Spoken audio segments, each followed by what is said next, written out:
예, 금요일 묵상의 시간입니다. 생각하는 것이 행동이라는 착각에서 벗어나자. 생각하는 것이 행동이라는 착각에서 벗어나자. 이런 제목으로 이번 주간 마지막 묵상 나누겠습니다. 자, 어제까지 우리는 고린도 교회의 문제가 좀 문제 중 10가지에 대한 바울의 답변들을 통해 우리가 하나님의 온전한 뜻, 의도를 우리가 살펴왔습니다. 첫째는 분파 문제, 둘째, 셋째는 성적으로 음란했던 문제, 넷째는 성도 사이의 재판 문제, 다섯째는 결혼에 관련된 문제, 여섯째는 우상의 재물에 관련된 문제, 일곱째는 바울의 사도권에 대한 문제, 여덟째는 여인들이 머리에 수건을 쓰는 문제, 아홉 번째는 예배 후에 성찬을 가지는 문제, 그리고 열 번째는 이제 은사의 문제들까지 우리가 살펴봤습니다. 자, 아무 자격 없이 하나님의 사랑으로 구원을 받은 성도들이 모여 있는 곳, 그게 이제 교회라고 그랬고, 이 땅에 하나님 나라다 그랬는데, 우리들이 모여 있는 곳에서 당연히 나타나서는 안 되는 일이지만, 이게 충분히 나타날 수 있는 이유가 있어요. 왜 그렇습니까? 우리가 어떤 수준에 이르러서 구원받은 게 아니라 그냥 이 모양 이 꼬라지로 구원받았기 때문에 그래요. 그래서 우리는 무엇보다 스스로 겸손하고 또 겸손해야 돼요. 그리고 하나님의 말씀을 바르고 빠르게 배워서 성도로서의 온전한 정체성을 가져야 됩니다. 나는 어떤 존재고 하나님의 자녀가 되었음에도 왜 이 땅을 우리가 살아가는지, 주님 나라 가는 동안 우리 어떤 삶을 살아야 되는지, 예? 그 어떤 정체성을 가지고 어떤 가치를 따라 살아가야 되는지, 그러니까 온전하고 바르게 알아야 돼요. 그래서 좋은 열매를 흉내내려고 하는 그런 삶도 뭐 어떻게 보면 중요하지만, 열매라는 게 사실 흉내내서 바르게 생기는 게 아니잖아요. 바른 나무가 될 때 맺혀지는 거죠. 그 요한복음 12장 24절, 내가 진정으로 너에게 말한다. 밀알 하나가 땅에 떨어져서 죽지 않으면 한 알 그대로 있고 죽으면 열매를 많이 맺는다라고 말하죠. 그러니까 한 알의 밀알이 땅에 떨어져서, 다시 말해 성도가 예수님의 사랑으로 이 땅에 태어나서 옛사람의 가치로부터 완전히 죽고 하나님 주신 말씀의 가치를 따라 새롭게 살아갈 때 예수님께서 말씀하시는 빛과 소금같이 사라지는 건데, 땅에 떨어진 씨앗이 죽은 척하고 있으면 열매를 흉내내려고 할 때 결국 무너지는 거죠.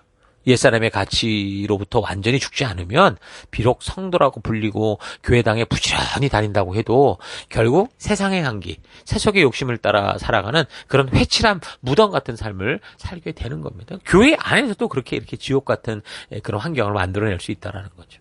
그래서 이런 사실 잊지 마시고 고린도 교회의 문제들을 보면서 하나님 나라 백성다운 삶이 어떤 것인지를 잘 분별해서 세속의 가치가 아니라 하나님 나라, 그 말씀의 가치를 따라 성실하게 살아가는 우리가 되도록 하십시다. 자, 오늘은 마지막인데요. 11번째, 육신의 부활의 문제였습니다. 자, 그리스 철학에서 해결한 죽음의 의미는 육체로부터의 탈출, 영혼이 자유롭게 되는 거, 이거였는데 바울은 그렇지 않다. 반드시 이 육체도 부활하게 될 거고, 그 다음에 심판대에 설 거다. 그 부활의 증거는 바로 예수님이다. 십자가에 죽으셨다가 다시 살아나신 예수님이시다라는 걸 말하죠.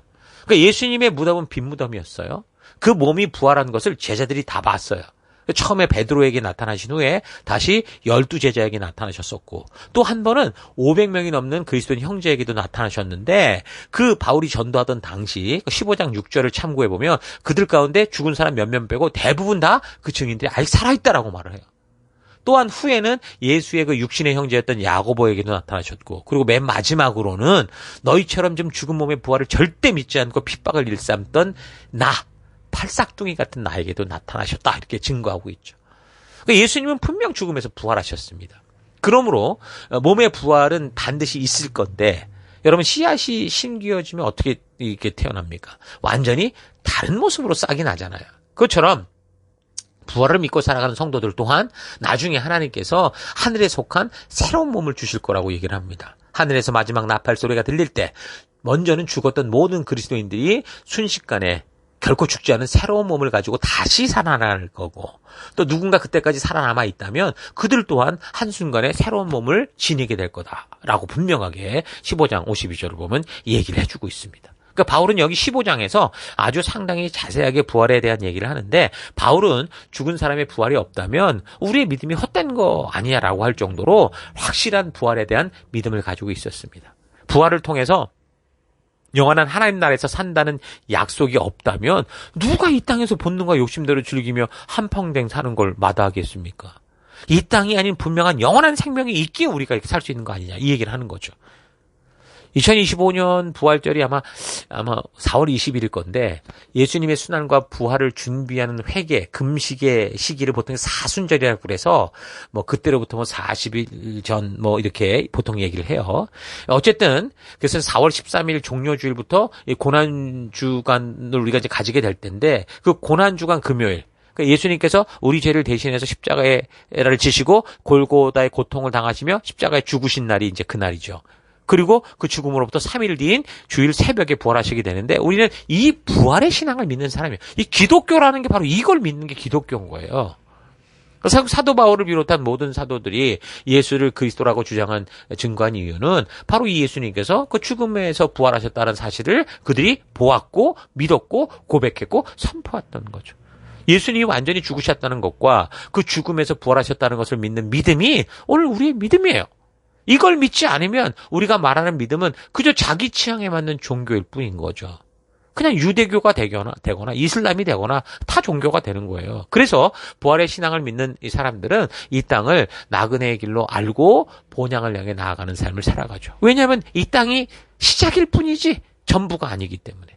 이 땅에서 나그네와 같은 삶을 살아도 하나님께서 주신 하나님 나라 백성으로서의 법도와 규례와 명령의 가치를 따라 물론 새로운 하나님의 나라가 우리에게 임하겠지만 이 땅에서 우리가 주를 만난 그때부터 이미 우리는 하나님 나라 백성이고 하나님의 법도와 규례가 나를 통해 이루어지고 있기에 나는 하나님의 나라가 되는 그런 삶을 살아가는 거예요.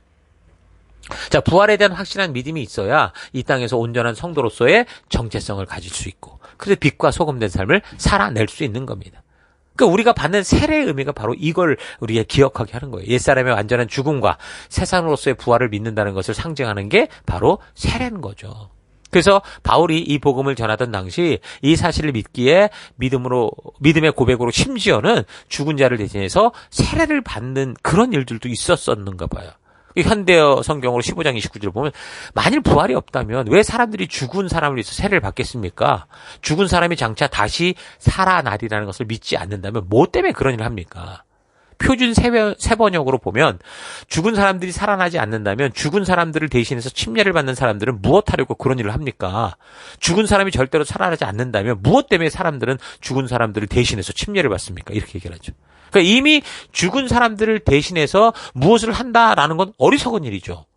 근데 이런 대리적인 세례는 이단적 행동이었고 미신이나 다를 바 없는 그런 행동이었어요. 그러니까 여기서 지금 바울이 이 얘기를 하는 건 뭐냐면 죽은 사람이 살아날 것을 기대하고 대신 세례를 받는 일이 옳다. 이걸 말하는 게 아니고 세상에 많은 사람들이 알고 행하든 모르고 행하든 저들이 기대하고 믿는 바는 뭐라는 거예요. 그렇게 이 땅을 살아가며 무거운 짐을 지고 죽었으나 부활해서 좋은 삶을 살아갈 수 있다라는 걸 소망하고 있다라는 거죠. 마치 천주교가 이런 사람들의 요 심리를 이용해서 면죄부를 팔아먹는 그런 짓거리를 했었는데 저들이 그런 부활에 대해 믿지 않는다면 뭐 때문에 그런 대리 세례를 받는 일까지 왜 했겠냐라고 말하면서 이 세상의 사람들도 그렇게 부활을 믿든 소망하든 분명히 그런 사실들을 기대하고 있기에 그런 일을 하고 있는 거다. 그러니까 부활은 사실이다라는 거예요. 그러니까 바울은 부활이라는 것은 그냥 뭐 한 종교가 말하는 어떤 이 자기들의 어떤 주장이 아니고 반드시 있을 거다라는 걸 말하는 거죠. 대신 세례를 받는 관행이 옳고 그름에 대해 평가하지 않고 그런 사람들의 마음과 행위도 정말 부활이 없다면 무의미한 게 아니겠냐 이런 얘기를 하는 겁니다. 그래서 15장 29절부터 제가 쭉 읽어드리면 만일 부활이 없다면 왜 사람들이 죽은 이를 위해서 세례를 받겠습니까? 죽은 사람이 장차 다시 살아나리라는 것을 믿지 않는다면 뭐 때문에 그런 일을 합니까? 라고 말하면서 계속해서 30절 현대어 성경으로 보면 또 우리는 뭐 때문에 시시각각으로 닥쳐오는 생명의 위협을 감내하고 있는 겁니까? 사실 나는 날마다 죽음에 직면하고 있습니다. 여러분이 주님 안에서 성장하는 것을 나의 자랑으로 삼고 있는 것이 사실인 것처럼 그 일 또한 틀림없는 사실입니다. 만일 내가 이 한 목숨을 부지하려고 야수 같은 에베소 사람들과 싸운 것이라고 한다면 그것이 무슨 가치가 있겠습니까? 만일 우리가 죽은 뒤에 다시 살아나는 일이 없다면 가서 진탕 먹고 마시고 유쾌하고 놀아보세. 어차피 내일은 죽을 목숨 아닌가. 만사 다 끝장이란 말일세 하는 식으로 되어버릴지도 모릅니다. 이런 말을 하는 사람들에게 속아 넘어가지 마십시오. 욜로 여기 속지 마십시오. 만일 그들의 말에 귀를 기울인다면 여러분들도 똑같은 짓을 저지르게 될 겁니다. 34절 정신 똑바로 차리십시오. 죄짓지 말고 바른 일만 하십시오. 부끄러운 줄 알라고 하는 말입니다만 여러분 가운데 아직도 하나님이 어떤 분인지를 모르는 그리스도인답지 못한 사람들이 있습니다. 어떤 사람은 이렇게 물을 것입니다. 죽은 사람이 다시 살아난다면 어떻게 어떤 몸으로 살아나는 것인가? 그러니까 죽으면 금방 그 몸이 썩어서 흙으로 돌아가게 되는데 아무런 형태도 없이 되는 이 육체가 어떻게 부활하냐? 타당한 질문이라고 볼 수 있죠. 그래서 바울이 뭐라고 말하냐? 36절. 얼마나 어리석은 질문입니까? 여러분, 땅에 씨앗을 뿌렸을 때 그 씨앗이 먼저 죽지 않고는 싹이 돋아나지 않습니다. 그리고 씨앗에서 돋아나온 새싹은 처음에 뿌린 씨앗과는 완전히 다른 겁니다. 여러분이 땅에 뿌린 씨앗은 밀이든 무엇이든 마르고 작은 씨앗이었지만 하나님께서 원하시는 대로 그 씨앗에 합당한 새로운 몸을 주십니다. 그래서 씨의 종류에 따라 각각 다른 식물이 자라나는 겁니다. 이렇게 얘기를 하죠.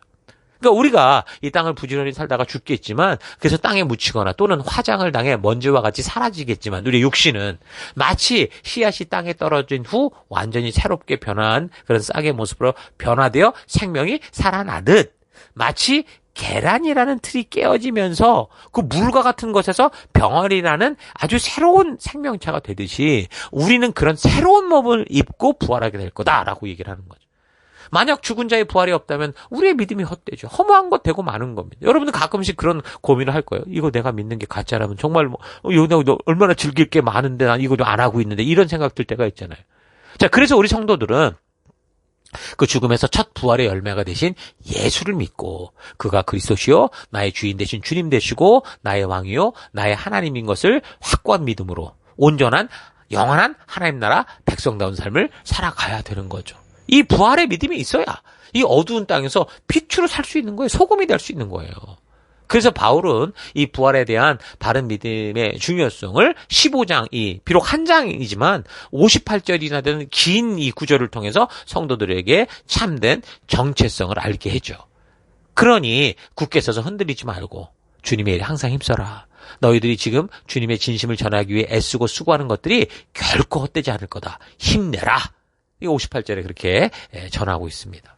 여러분들도 성도요. 또 그래서 이 세상에서 변함없이 빛과 소금의 길을 걷는 그런 존재죠.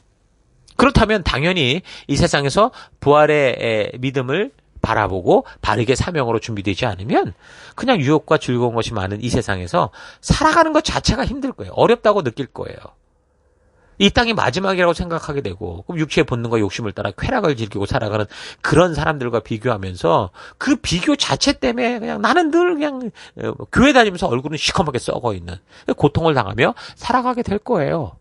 그래서 우리는 이 부활의 신앙에 대해 확고한 믿음을 가지고 이 땅을 살아가는 동안 우리의 본향은 천국이다라는 거 잊지 않고 이 땅에서 하나님 나라 백성다운 가치를 따라 하나님 백성답게 살아가는 여러분 되기를 바랍니다. 오늘 이 시대에 왜 이렇게 사람과 사람이 나라와 나라가 단체와 단체가 싸우고 악유 다툼을 벌이는 겁니까? 지난번에도 말했듯이 무슨 욜로족같이 현재 이 세상의 시간은 다시 오지 않기 때문에 즐겨야 된다라고 생각하기 때문이에요. 다시 말해서 이 세상은 영원한 세상을 살아가기 위한 준비의 시간뿐이다라는 사실을 믿지 않기 때문이죠. 자, 그러니까 이 땅 한 번 가면 그만인 이 세상이 귀하게 느껴지고 소중하게 느껴지기 시작하니 즐기자. 노세 젊어서 노세 이렇게 되는 거죠. 그래서 이 땅에서 배부르게 살고 내가 원하는 대로 하게 할 수 있는 돈이 모든 삶의 목적이 돼 버린 거예요. 그렇게 이 땅이 목표가 돼 버리니까 내가 즐기며 가진 것을 빼앗는 이들이 적이 되는 거고. 그래서 적들은 언제라도 짓밟고 누리면 그만이다. 나만 잘 살면 된다. 이렇게 가는 거죠. 자, 이렇게 부활의 신앙을 잊어버리고 이 세상이 마지막으로 생각하는 이 세속의 원리가 오늘날 교회 안에 성도들에게까지 너무 깊이 침투돼 있어서 영원한 왕 우리 주 예수 그리스도가 단지 알라딘 램프 속의 요정 그 지니처럼 둔갑하고 말았죠. 그래서 생명을 추구할 교회에서 번영을 추구하고 희생과 사랑과 헌신을 추구할 성도들이 하나님을 이용해서 더 많은 것을 더 쉽게 벌 수 있는 방법들에 빠지는 그 기복신앙에 심취해 있는 겁니다. 번영신학에 쉽게 빠져들어 버렸죠. 이 세상이 목적인 사람과 이제 다가올 세상이 목적인 사람은 완전히 오늘의 삶이 달라질 수밖에 없어요. 이제 올림픽 출전을 앞둔 그 축구 선수와 그냥 동네에서 조기 축구하는 선수들의 삶의 태도는 완전히 달라요. 여러분 태능 선수촌을 보십시오. 단지 4년 만에 단 12초를 달리고 모든 게 끝나는 100m 달리기 선수들의 삶을 보세요. 그 12초를 달리기 위해서 4년을 피땀 흘려 자신을 깎고 다듬는 삶을 지겨워하지 않고 부지런히 하루하루 매진하면서 먹는 것 조심하고 자고 일어나는 거, 뭐 취미로 즐길 수 있는 것까지 다 절제하고 자신을 깎아갑니다. 그러니까 목적이 있는 사람, 자기가 갈 끝을 아는 사람들이 살아가는 오늘이라는 시간을 대하는 이 태도는 완전히 다르죠. 천국에 소망을 둔 사람들이 바로 성도입니다. 성도는 그래서 이 세상에 속하지 않았고 하늘에 속한 백성들이죠. 그래서 이 땅에서 똑같이 다른 사람들과 살아가지만 살아야 되는 이유가 전혀 다른 존재예요. 그래서 우리의 행동과 우리의 생각과 우리의 말과 모든 것이 달라질 수밖에 없는 거죠. 그래서 이 땅의 모든 사람들이 추구하며 가치롭게 여기고 쫓아가는 그런 길을 따라가지 않습니다. 그 길은 지금은 그래서 우리가 지금 걷는 이 영생을 향한 이 길은 지금 좁고 험하지만 그 길의 끝이 영생의 장소고 천국과 다 있기에 그 길을 가는 거예요. 그 끝을 보고 가는 거예요. 눈에 보이는 현재의 상황과 환경이 어떠하든 그 천국과 닿은 길을 따라가는 것. 그 길이 좁은 길일 수도 있고 넓은 길일 수도 있고 험한 산골일 수도 있고 높은 봉우리일 수도 있고.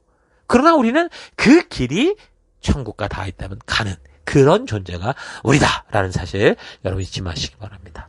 그래서 오늘 하루 나는 하늘에 속한 자답게 살고 있는지 아니면 이 땅이 모든 것이라고 믿고 살아가고 있는지 주 안에서 솔직하게 생각해 보십시다.